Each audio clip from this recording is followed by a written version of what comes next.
आज के क्लास में हम लोग शुरू करने जा रहे हैं अपने क्लास 7 के साइंस में एक और नया चैप्टर का नाम है सॉइल।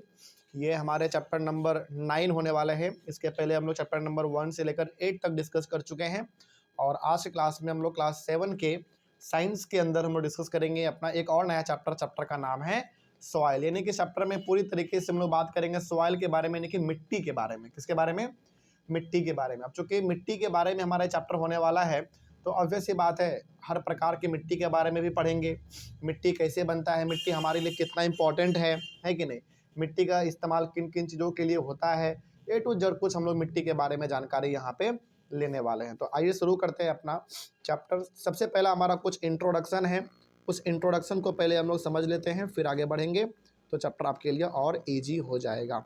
ठीक है, तो आइए हम लोग पहले शुरुआत करते हैं अपना इंट्रोडक्शन से। पहला पॉइंट है इंट्रोडक्शन में कि soil is one of the most important natural resource. देखो, सॉइल हमारा क्या है? एक नेचुरल रिसोर्स है। नेचुरल रिसोर्स का मतलब हो गया ऐसा ये चीज़ है जो कि नेचर में अपने आप मिल जाता है। ठीक है कि नहीं? सही बात बोला जा रहा है कि नहीं, बताओ पहले। बिल्कुल सही बात है। नेचुरल रिसोर्स का मतलब होता है ऐसा रिसोर्स या फिर ऐसा चीज़ जो नेचर में अपने आप मिल जाए और वो आपके ज़रूरत को पूरा कर दे, आपके नीड को सेटिस्फाई कर दे, है कि नहीं। जैसे आज इंडिया में इतने बड़े लेवल पे जो फार्मिंग होता है, जो खेती होता है, वो इसी ज़मीन पे होता है, इसी मिट्टी पे होता है कि नहीं। तो सॉइल एक बहुत इम्पॉर्टेंट नेचुरल रिसोर्स है। मतलब इतना इम्पॉर्टेंट है कि हमारा पूरा का पूरा लाइफ इसी के ऊपर डिपेंड है, इसी के ऊपर हमारे क्रॉप्स उगते हैं, तब जाकर हमारा पेट भरता है, हम लोग खाना वगैरह खाते हैं। तो यहाँ पे हम लोग ये कह सकते हैं कि मिट्टी जो है एक नेचुरल रिसोर्स है, नेचर में अपने आप ये मिलता है, हम लोगों को बनाना नहीं पड़ता ये चीज़ मिट्टी को, और ये हमारे ज़रूरत को बहुत ज़्यादा पूरा भी करता है कि नहीं। जैसे फॉर एग्जांपल आपको मिट्टी का कोई बर्तन बनाना हो तो मिट्टी का ज़रूरत पड़ेगा। सबसे बड़ी बात, आपको यदि खेती वगैरह करना हो, फार्मिंग करना हो, तो मिट्टी के ऊपर ही आप करोगे, है कि नहीं। तो ये हो गया हमारा पहला पॉइंट। नेक्स्ट है it supports the growth of plants by holding the roots formally and supplying water and nutrients. मतलब हमारे जो इतने प्रकार के आपको प्लांट दिखते हैं, ट्री दिखते हैं, ये सब का सब मिट्टी पे ही ग्रो होता है। यानी कि मिट्टी की वजह से ही इतने वैरायटी ऑफ प्लांट्स और ट्रीज आपको देखने को मिलते हैं। इन सारे ट्रीज के, इन सारे प्लांट्स के जड़ को मिट्टी ही पकड़ के रखता है और मिट्टी ही प्लांट को वाटर, न्यूट्रिएंट्स, ये सब चीज़ देता है, तभी जाके हमारा प्लांट ग्रो कर पाता है। मतलब कि मिट्टी बहुत ज़्यादा इंपॉर्टेंट है, हमारे लिए तो है ही इंपॉर्टेंट, प्लांट के ग्रोथ के लिए भी इंपॉर्टेंट है। ठीक है, आगे it is the home for many organisms. ये भी सही बात है। कई सारे जानवरों का, कई सारे पक्षियों का, कई सारे कीड़े मकोड़ों का भी, यानी कि इंसेक्ट्स का भी घर होता है। कौन? प्लांट। सॉरी, मिट्टी नहीं, प्लांट नहीं, मिट्टी, मिट्टी, माय मिस्टेक। प्लांट नहीं, मिट्टी। प्लांट भी होता है, प्लांट पे भी पक्षी वगैरह रहते हैं, ऐसा बात नहीं है। लेकिन हम लोग बात करें चैप्टर के अंदर मिट्टी के बारे में, तो कई सारे लिविंग ऑर्गेनिजम्स जो है वो मिट्टी के अंदर रहते हैं। For example bacteria, for example earthworm, है कि नहीं, फॉर एग्जाम्पल चीटी। यानी कि कई सारे ऐसे लिविंग ऑर्गेनिज्म है, लिविंग थिंग है, जो मिट्टी के अंदर ही अपना घर बना के रहते हैं। ठीक है, आगे soil is essential for agriculture. खेती बाड़ी के लिए भी मिट्टी बहुत जरूरी है। यदि देखो, क्या मिट्टी का होना जरूरी है या अच्छा मिट्टी का होना जरूरी है एग्रीकल्चर के लिए? बताओ, आपके सामने दो सवाल है। क्या मिट्टी का होना जरूरी है या फिर अच्छा मिट्टी का होना जरूरी है एग्रीकल्चर के लिए? बताओ। अच्छा मिट्टी का होना जरूरी है। हमारे पास मिट्टी तो बहुत सारा है, हर जगह पे मिट्टी है, लेकिन क्या वो हर मिट्टी हमारे काम का है? नहीं है। कई सारे मिट्टी तो ऐसे हैं जो केवल नाम के लिए है सॉइल मिट्टी, लेकिन उसके ऊपर खेती वगैरह नहीं होता है। तो अच्छा मिट्टी का होना हमारे लिए जरूरी है, तभी जाके हम लोग उसके ऊपर एग्रीकल्चर अच्छी तरीके से कर पाते हैं। ठीक है, आगे soil is thus an inseparable part of our life. मतलब इतना ज़्यादा इंपॉर्टेंट है मिट्टी, इतना ज़्यादा सॉइल इंपॉर्टेंट है हमारे लिए कि हम लोग चाह कर भी अपने लाइफ से इसको अलग नहीं कर सकते हैं, है कि नहीं। तो कहीं ना कहीं हम लोग ये कह सकते हैं कि हमारे लाइफ में एक बहुत बड़ा रोल प्ले करता है मिट्टी, यानी कि सॉइल, क्योंकि कहीं ना कहीं हमारा जो लाइफ है वो मिट्टी के ऊपर डिपेंड करता है। ठीक ना। हम लोगों का जो सबसे बड़ी बात यह है कि हम लोग का जो अनाज उगता है, खेती बाड़ी जो होता है, वो मिट्टी पर ही होता है। ठीक है, तो ये हो गया हमारा एक छोटा सा इंट्रोडक्शन अपने इस चैप्टर का। आइए हम लोग बात करते हैं अपने चैप्टर के सबसे फर्स्ट टॉपिक को। टॉपिक का नाम है सॉइल प्रोफाइल। सॉइल प्रोफाइल में बेसिकली आप बात करोगे अलग अलग प्रकार के मिट्टी के बारे में, ठीक ना, जो कि यहाँ पे एक पिक्चर भी हमारे सामने है। एनसीईआरटी में भी ये पिक्चर को दिया गया है। यदि आपके पास कोई दूसरा बुक है तो वहाँ पे भी ये चीज़ दिया हुआ रहेगा। तो आइए हम लोग बात करते हैं अपने नए टॉपिक का। टॉपिक का नाम है सॉइल प्रोफाइल। देखो पहला पॉइंट इसमें क्या लिखा हुआ है, लिखा हुआ है कि soil is compose of distinct layers, यानी कि जो मिट्टी होता है ना, मिट्टी में कई प्रकार के लेयर पाए जाते हैं। क्या पाए जाते हैं? मिट्टी में कई प्रकार के लेयर पाए जाते हैं। मतलब ऊपर में एक लेयर, फिर उसके नीचे एक लेयर, फिर उसके नीचे एक लेयर, जैसा कि आप पिक्चर में भी देख पा रहे होंगे कि मिट्टी का अलग अलग लेयर होता है। ठीक है, आगे उसके बाद आप इसमें पढ़ो एक पहले ह्यूमस के बारे में। ह्यूमस क्या होता है?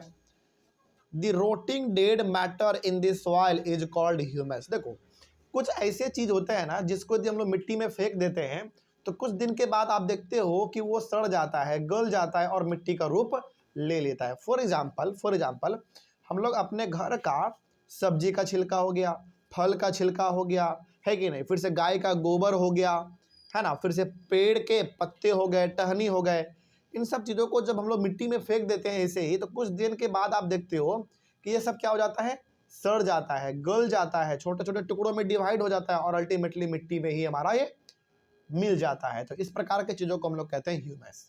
तो ह्यूमस का मतलब सिंपल सा हो गया, वो मड़ा हुआ चीज़, वो सड़ा हुआ, वो गला हुआ चीज़ जो कि पूरी तरीके से एक समय के बाद क्या हो जाएगा, मिट्टी में ही चूर चूर होकर मिल जाता है, उसको हम लोग कहते हैं ह्यूमस।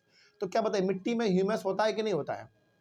क्या मिट्टी में पत्तों का मात्रा, पेड़ के टहनियों का मात्रा, घर के छिलके, सब्जी का, फल का, ये सब का होता है कि नहीं होता है? मिट्टी में सब कुछ होता है कि नहीं? तो मिट्टी में हम लोग ये कह सकते हैं कि ह्यूमस होता है, यानी कि मरे हुए, सड़े हुए, गले हुए चीज़ भी हमारे पाए जाते हैं, उसी को हम लोग कहते हैं ह्यूमस। अगला है वेदरिंग। वेदरिंग क्या होता है? देखो, the soil is formed by the breaking down of rocks by the action of wind, water and climate. This process is known as weathering. अब अच्छा, आपके मन में सवाल नहीं आ रहा है क्या कि सर आखिर ये मिट्टी बनता कैसे है, इस मिट्टी का बनना शुरुआत कैसे हुआ होगा? तो आप जरा समझना इस चीज़ को। मिट्टी का जो बनना शुरुआत होता है ना, वो पत्थरों से होता है। यानी कि आपको थोड़ा सा अजीब लगेगा सुन के, लेकिन आप इसको जरा सा ध्यान से सुनना, ठीक है? देखो, ये इतना बड़े लेवल पे जो आपको पृथ्वी पर मिट्टी दिखता है, ये असल में मिट्टी आया कहाँ से और ये मिट्टी बना कैसे? देखो, आज से लाखों लाख साल पहले हुआ क्या, हर जगह पर केवल और केवल पत्थर वगैरह थे, चट्टान वगैरह थे, ठीक ना। लेकिन समय के साथ क्या हुआ, आंधी तूफान आता रहता है, बारिश होता रहता है, धूप होता रहता है कि नहीं? तो उस पहाड़ों के ऊपर, उस चट्टानों के ऊपर, उस पत्थरों के ऊपर लगातार हवा चलने की वजह से, लगातार उसके ऊपर से पानी बहने की वजह से, लगातार टेम्परेचर का घटना बढ़ना, इस वजह से क्या हुआ, वो जो हमारे बड़े बड़े पत्थर थे, बड़े बड़े चट्टान थे, वो धीरे धीरे घिसता चला गया, वो ब्रेक होता चला गया और वो धीरे धीरे धीरे धीरे इतना छोटा हो गया, इतना छोटा हो गया कि वो किसका रूप ले लिया, एक पाउडर का रूप ले लिया, बहुत छोटे से पाउडर का। और वही पाउडर के ऊपर जब बारिश हो गया, पानी पड़ गया, तो वही आपस में चिपक गया और क्या बन गया, मिट्टी बन गया। इसी तरीके से आप देखना, हालांकि हम लोग तो जिंदा नहीं रह पाएंगे, लेकिन ऐसा होगा क्या, जैसे आज भी आपको जो इंडिया में पहाड़ दिखता है, चट्टान दिखता है अलग अलग जगह पे, लाख साल के बाद वो भी किसका रूप ले चुका होगा, मिट्टी का रूप ले चुका होगा। क्यों? क्योंकि लगातार उसके ऊपर हवा टकरा के बाहर जाएगा। आपको लग रहा होगा कि सर पत्थर के ऊपर हवा टकराएगा तो इससे पत्थर कैसे ब्रेक हो जाएगा? बिल्कुल पत्थर ब्रेक हो जाएगा, लेकिन इसको ऐसा होने में कितना टाइम लगेगा, लाखों लाख साल लग जाते हैं। इसका सिंपल सा मतलब हम आपको यहाँ पे ये कहना चाहते हैं कि जो मिट्टी आज आपको इस पृथ्वी पर दिखता है इतने बड़े लेवल पे, ये सारे के सारे मिट्टी पत्थरों से बने हुए हैं। पत्थरों से कैसे बना? पत्थर से हवा टकराया, पत्थर को कमज़ोर कर दिया, पत्थर के ऊपर से पानी गुजर गया, पत्थर को कमज़ोर कर दिया, पत्थर के ऊपर टेम्परेचर कभी घटा कभी बढ़ा, पत्थर में दरार आ गया, पत्थर हमारा ब्रेक हो गया। इस तरीके से होते होते होते होते लाखों लाख साल लगते हैं, मिलियंस ऑफ ईयर्स लगते हैं सब चीज़ होने में, और अल्टीमेटली जाके हमारा वो पत्थर मिट्टी का रूप ले लिया। इस तरीके से हमारा ये पूरा काम चलता है और इसी चीज़ को हम लोग कहते हैं वेदरिंग। वेदरिंग का सिंपल सा मतलब होता है कि पत्थरों से, चट्टानों से जब वो ब्रेक होके वो मिट्टी का रूप ले ले, इसी प्रोसेस को हम लोग कहते हैं वेदरिंग। लेकिन क्या इस प्रोसेस में 1-2 साल टाइम लगेगा या 1-2 हज़ार साल टाइम लगेगा? नहीं, लाखों लाख साल इसको होने में लगते हैं। आगे, तो यही हमारा कहलाता है वेदरिंग। आगे, the nature of any soil depends upon the rocks from which it has been formed and the type of vegetation that grows in it. अब देखो, हर प्रकार का मतलब हर जगह पे क्या मिट्टी एक जैसा होता है? बताओ, बिल्कुल भी नहीं। क्यों नहीं होता? क्योंकि जो जगह पे जैसा मिट्टी है, इसका सिंपल सा मतलब है कि उस जगह पे पत्थर उस प्रकार के पाए गए होंगे, इसीलिए उसी के जैसा क्या वहां का मिट्टी है। समझ आ रही बात? मतलब हर जगह पर मिट्टी एक जैसा नहीं है। इसका सिंपल सा रीजन ये है कि हर जगह पे मिट्टी एक जैसा इसलिए नहीं है क्योंकि हर जगह पे पत्थर क्या रहे होंगे? अलग रहे होंगे, चट्टान अलग रहे होंगे। तो ऑब्वियस सी बात है, उस पत्थर से, उस चट्टान से जो मिट्टी बना उसका टाइप भी क्या रहेगा? अलग रहेगा, है कि नहीं? बस वही चीज यहाँ पे लिखा हुआ है। अगला हमारा है सॉइल प्रोफाइल, जो कि हमारे टॉपिक का भी नाम था। आइए इसको थोड़ा सा हम लोग पढ़ते हैं। A vertical section through different layers of soil is called the soil profile. Soil profile का सिंपल सा मतलब होता है कि मिट्टी में वर्टिकल फॉर्म में, वर्टिकल फॉर्म मतलब ऊपर से नीचे एक मिट्टी का आपको लेयर देखने को मिलेगा। First layer, second layer, third layer, इस तरीके से, जो कि आपके बगल में भी पिक्चर है, आप वहां पे भी देख पा रहे होंगे कि ये पूरा का पूरा हमारा मिट्टी है, उसके ऊपर एक लेयर, फिर उसके नीचे एक लेयर, फिर उसके नीचे और फिर उसके नीचे एक। तो इसको हम लोग कहते हैं सॉइल प्रोफाइल, है ना? मतलब कि मिट्टी जो है वो अलग अलग लेयर्स में, यानी कि अलग अलग हिस्सों में बटा हुआ है। तो यहाँ पे जो मिट्टी है हमारे सामने, बताओ उसमें कितने लेयर हैं? 4 लेयर है। अब इन चारों के बारे में हम लोग बात करेंगे, लेकिन पहले आगे बढ़ते हैं। क्या समझ आ गया? सॉइल प्रोफाइल का मतलब क्या हो गया? वर्टिकल सेक्शन, मतलब कि ऊपर से नीचे जो आप देख रहे हो अलग अलग लेयर, इसी को हम लोग कह देते हैं सॉइल प्रोफाइल। आगे, each layer differs in texture, colour, depth and chemical composition. मतलब हर लेयर का जो टेक्सचर है वो अलग है। टेक्सचर का मतलब हो गया कि हर लेयर के मिट्टी को जब आप छुओगे तो उसका अलग फील होगा आपको। ऊपर के मिट्टी को छुओगे अलग फील होगा, उसके नीचे को मिट्टी को छुओगे अलग प्रकार का फील होगा। यानी कि हर किसी का टेक्सचर क्या है? अलग अलग है। कलर भी अलग अलग है सभी प्रकार के मिट्टी का। हर प्रकार के मिट्टी का डेप्थ भी अलग है, कोई बहुत ऊपर है तो कोई बहुत ही नीचे भी है। और सारे प्रकार के मिट्टी का केमिकल कंपोजिशन भी अलग है। मतलब हर प्रकार के मिट्टी में एक ही प्रकार का केमिकल देखने को नहीं मिलेगा, किसी में केमिकल ज़्यादा होगा तो किसी में कम भी होगा। तो ये सारे प्रकार के जो लेयर आप देख रहे हैं मिट्टी के, ये सब अलग अलग होते हैं एक दूसरे से। ठीक है, आगे। अब आप इसमें देखो होराइजन क्या है? Horizon, the various layers in the soil are called horizon. मतलब देखो, ये जो आपको मिट्टी में अलग अलग प्रकार के लेयर दिख रहे हैं, इस पूरे चीज को हम लोग एक साथ कह देते हैं सॉइल प्रोफाइल। मतलब ये जो पूरा आपको मिट्टी दिख रहा है, इसमें अलग अलग लेयर है, तो इस पूरे मिट्टी को हम लोग एक साथ क्या बोल देंगे? Soil profile. लेकिन इस मिट्टी में जो अलग अलग लेयर है, उस लेयर को हम लोग कह देते हैं होराइजन। इसीलिए आप देखो, सबसे ऊपर वाला मिट्टी को क्या बोला गया है? ए होराइजन, उसके नीचे वाले को बी होराइजन, फिर सी होराइजन, और सबसे लास्ट वाले को बेड रॉक, है ना? तो ये जो होराइजन आप देख रहे हैं, इसके जगह पे हम लोग क्या वर्ड इस्तेमाल कर सकते हैं? और लेयर भी इस्तेमाल कर सकते हैं। तो इस पूरे मिट्टी को हमने कह दिया, जो कि अलग अलग लेयर में बटा हुआ है, इस पूरे मिट्टी को हमने एक साथ बोल दिया सॉइल प्रोफाइल। लेकिन अलग अलग लेयर का बात करेंगे तो उसी लेयर को हम लोग कह देते हैं होराइजन। कोई दिक्कत इसमें? चलिए, तो ये हो गया हमारा कंप्लीट। अब आइए हम लोग एक एक करके बात करते हैं इन सभी प्रकार के होराइजन के बारे में, कि आखिर इन सभी प्रकार के मिट्टी के बारे में क्या क्या खास बातें लिखे हुए हैं। ठीक है, शुरू करें। तो सबसे पहले आप इस मिट्टी को देख लो, अपने अपने बुक में भी है, नहीं तो हमारे स्क्रीन के सामने भी है। सबसे पहले देखो, मिट्टी के ऊपर सबसे पहला वाला मिट्टी का क्या नाम है? मतलब कि पहले वाले लेयर का क्या नाम है? ए होराइजन। और उसी के ऊपर आपको पेड़ पौधा भी उगा हुआ दिख रहा है। आइए बात करते हैं इसके पहले बारे में। इसको हम लोग कहते हैं टॉप सॉइल भी कहते हैं, क्योंकि सबसे ऊपर है। इसका 2 नाम हो गया, फिर एक टॉप सॉइल, या तो आप फिर इसको फिर ए होराइजन भी कह सकते हो। अच्छा, टॉप सॉइल क्यों कह रहे हैं इसको? क्योंकि ये सबसे ऊपर है, इसीलिए टॉप पे, इसीलिए हम लोग इसको टॉप सॉइल भी कह देते हैं। क्या लिखा हुआ है इसमें देखो, the upper most horizon is generally dark in colour because it is rich in humus and minerals. यानी कि जो सबसे ऊपर वाला मिट्टी होता है वो जनरली कलर कैसा होता है? उसका डार्क कलर होता है। क्यों डार्क होता है? क्योंकि ऊपर वाले मिट्टी के पास ह्यूमस ज्यादा होता है और मिनरल्स भी ज्यादा होते हैं। ह्यूमस का मतलब हो गया सिंपल सा कि ऊपर वाली मिट्टी में पेड़ का पत्ता, पेड़ का टहनी, घर का, सब्जी का छिलका, गाय का गोबर, इन सभी चीज़ों को क्या कर देता है मिट्टी, बाद में सड़ा गला के मिट्टी का रूप ले लेता है वो। तो ये ऊपर वाला जो मिट्टी है वो जनरली डार्क कलर का होगा, क्योंकि उसमें ह्यूमस ज़्यादा मिलता है और मिनरल्स भी ज़्यादा होते हैं। मिनरल्स का मतलब कैल्शियम, फॉस्फोरस, मैग्नीशियम, ये सब ज़्यादा होता है सबसे ऊपर वाली मिट्टी में। ठीक है, आगे The humus makes the soil fertile and provides nutrients to growing plants। ये जो ह्यूमस है मतलब जो सड़ा हुआ गला हुआ चीज़ हमारा मिट्टी में मिल गया, वो क्या करता है, सॉइल को फर्टाइल बना देता है, यानी कि सॉइल को बहुत ही अच्छा बना देता है, बहुत ही ज़्यादा उपजाऊ बना देता है। मतलब कोई भी प्रकार का प्लांट इसके ऊपर आप लगाओगे तो वो जल्दी आराम से ग्रो कर जाएगा। ठीक है, तो ह्यूमस क्या करता है, सॉइल को फर्टाइल कर देता है, अच्छा बना देता है, और इसमें अच्छी तरीके से कोई भी प्लांट ग्रो कर लेता है फिर। ठीक है, आगे this layer is generally soft. ये जो लेयर है हमारा ऊपर वाला लेयर, जिसको हम लोगों ने टॉप सॉइल या फिर ए होराइजन कहा है, ये बहुत ही सॉफ्ट होता है। सॉफ्ट का मतलब होगा यहाँ का मिट्टी आप टच करोगे तो आपको बड़ा अच्छा फील होगा, है ना। पोरस भी होता है, मतलब मिट्टी के बीच बीच में स्पेस भी होता है, इसीलिए आप देखोगे कि ऊपर वाले मिट्टी में पानी डालते हो तो फटाक से पानी कहाँ चल जाता है, नीचे चल जाता है। क्यों? क्योंकि मिट्टी के बीच में छोटा छोटा छेद है, होल है। आगे बढ़ते हैं।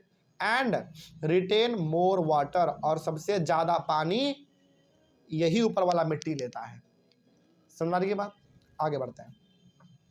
It is called the top soil और द ए होराइजन। इस वाले मिट्टी को हम लोग टॉप सॉइल भी कहते हैं या फिर हम लोग इसको ए होराइजन भी कहते हैं, क्योंकि पहला वाला इसीलिए। ठीक है, आगे और क्या इसके बारे में लिखा हुआ देखो। This provides shelter for many living organisms such as worms, rodents, moles and beetles. ये बेसिकली अलग अलग प्रकार के लिविंग ऑर्गेनिज्म के बारे में बात कर रहा है। मतलब ऊपर का जो मिट्टी हमारा होता है, ये मिट्टी केवल प्लांट नहीं ग्रो करता है, बल्कि कई सारे जानवरों का ऊपर वाला मिट्टी क्या होता है, घर भी होता है। मतलब कई प्रकार के छोटे मोटे जानवर जो होते हैं फॉर एग्जाम्पल चूहा, फॉर एग्जाम्पल कई बार तो सांप भी होते हैं, है ना, अर्थवॉर्म। तो कई प्रकार के लिविंग ऑर्गेनिज्म भी अपना घर बना लेते हैं ऊपर वाली मिट्टी में, और वहाँ पे वो आराम से रहते हैं। तो ऊपर वाले मिट्टी बहुत ज़्यादा उपजाऊ है, प्लांट भी ग्रो होता है उसी पे, खेती भी उसी पे होता है, कई प्रकार के लिविंग ऑर्गेनिज्म भी अपना वहीं पे वो लोग होल करके रहते हैं। आगे, the roots of small plants are embedded entirely in the top soil. जो छोटे मोटे पेड़ होते हैं उनका जड़ भी क्या होता है बताओ, छोटा होता है। ध्यान रखना, जो छोटे पेड़ पौधे होते हैं उनका जड़ भी क्या होता है, छोटा होता है, और उसका जड़ छोटा होने के वजह से पूरे के पूरे टॉप सॉइल में क्या कर जाता है, वो फैल जाता है। यानी कि छोटे प्लांट का जो जड़ है वो टॉप सॉइल को अच्छी तरीके से होल्ड करके रहता है। तो क्या अब बताइए आप, टॉप सॉइल समझ में आया? तो सबसे ज़्यादा इम्पॉर्टेंट यदि कोई सॉइल है हमारे पास तो टॉप सॉइल ही है, क्योंकि ये सबसे ऊपर है और सारा काम हमारा अधिकतर इसी से होता है कि नहीं। तो पहला कंप्लीट हो गया। नेक्स्ट है हमारा द मिडिल लेयर, या फिर इसको हम लोग और क्या बोल सकते हैं, बी होराइजन, यानी कि इसका बात कर रहा है, टॉप सॉइल के जस्ट नीचे ये होगा। ठीक है, आगे देखो क्या लिखा हुआ है। The next layer has a lesser amount of humus but more of mineral. जो सेकेंड लेयर है हमारा, जिसको हमने मिडिल लेयर या फिर इसको बी होराइजन कहा हमने, इसमें क्या है, इसमें ह्यूमस का मात्रा कम होता है। अच्छा, ह्यूमस का मात्रा इसमें कम क्यों होता है बताओ? क्योंकि बहुत नीचे है ना, तो ये इसमें ह्यूमस का मात्रा कम होगा, यानी कि सड़ा हुआ पेड़ पौधों का जो चीज़ें हैं, फिर से सड़ा हुआ सब्जी का छिलका, फल का छिलका, ये सब जो खाद का रूप ले चुका होगा, मिट्टी का रूप ले चुका होगा, वो यहाँ पे कम देखने को मिलता है। लेकिन मिनरल्स यहाँ पे काफ़ी होते हैं। यहाँ पे भले ह्यूमस कम हो लेकिन मिनरल्स काफ़ी होते हैं। आगे, this layer is generally harder and more compact and is called the B horizon और द मिडिल लेयर। यानी कि ये जो बी होराइजन हमारा है, ये लेयर थोड़ा सा टाइट लेयर है, हार्ड लेयर है, और इसी को हमने कहा दिया है बी होराइजन, यानी कि मिडिल लेयर। समझ आ रही है बात? जैसे जैसे आप नीचे जाओगे लेयर क्या होता रहेगा, सॉफ्ट या हार्ड, हार्ड होता चलेगा। ठीक ना, तो ये हमारा ऊपर वाले मिट्टी से, यानी कि टॉप सॉइल से जो है बी होराइजन थोड़ा सा हार्ड होता है। ठीक है, तो बी होराइजन में जो आपको बातें याद रखने हैं वो ये, पहला चीज कि टॉप सॉइल से जस्ट नीचे होगा, पहला पॉइंट। दूसरा पॉइंट, बी होराइजन के पास ह्यूमस कम होगा लेकिन मिनरल्स ज़्यादा होगा, और बी होराइजन का जो मिट्टी है, जो सॉइल है, वो हार्ड होगा। कैसा होगा? हार्ड होगा, कोई दिक्कत नहीं इसमें। उसके नीचे वाला जो है हमारा वो हो जाता है सी होराइजन, इसको हम लोग क्या बोल देते हैं? C horizon. इसमें क्या लिखा हुआ देखो the third layer is the C horizon which is made up of small lumps of rocks with cracks and crevices. मतलब कि जो सी होराइजन है ना, इस सी होराइजन में कुछ छोटे छोटे कंकड़ पत्थर आपको मिलेंगे। कंकड़ पत्थर जो मिलेंगे उसमें कहीं पे दरार होगा, कहीं पे कटा फिटा रहेगा। बेसिकली कहने का मतलब है कि जो सी होराइजन है, यानी कि ज़मीन के नीचे आप जाओगे सी होराइजन में, तो वहाँ पे आपको मिट्टी कम और कंकड़ पत्थर वगैरह ज़्यादा देखने को मिलते हैं। रॉक वगैरह, पत्थर वगैरह ज़्यादा देखने को मिलते हैं। कोई दिक्कत इसमें? और सबसे नीचे जो लेयर है हमारा, उसको हम लोग कह देते हैं बेड रॉक। इसमें क्या है देखो, below the C horizon is the bed rock, यानी कि सी होराइजन के नीचे जो है हमारा वो बेड रॉक है। Which is hard and difficult to dig with a spade. मतलब इस जो नीचे वाला हमारा पार्ट है, ये बेड रॉक इसलिए कहते हैं क्योंकि यहाँ पे आपको बड़े लेवल पे पत्थर देखने को मिलेंगे, बड़े बड़े चट्टान पत्थर के देखने को मिलेंगे, और इसको छोटे मोटे टेक्नोलॉजी का इस्तेमाल करके इसको खोदना बहुत ही मुश्किल होता है। समझ आ रही है बात? तो ये सबसे नीचे वाला होता है, और सबसे मजबूत यदि कोई लेयर है तो सबसे नीचे वाला ही है। मतलब इसको कोरना, खोदना बहुत ही ज़्यादा मुश्किल होता है। समझ में आया बात? तो यहाँ से आपको एक आइडिया लग ही गया होगा कि इन चारों प्रकार के लेयर में सबसे ज़्यादा इम्पोर्टेंट हमारे लिए लेयर कौन सा है? फिर सबसे ऊपर वाला, क्योंकि उसी पे हमारा लाइफ पूरी तरीके से टिका हुआ है। समझ आया बात? कोई दिक्कत आता है समझने में? Very good. नेक्स्ट टॉपिक है हमारा सॉइल टाइप्स, मतलब कि जो मिट्टी है वो किस किस प्रकार के हो सकते हैं। तो ये हम लोग अपने अगले क्लास में करते हैं। तब तक के लिए थैंक यू वेरी मच।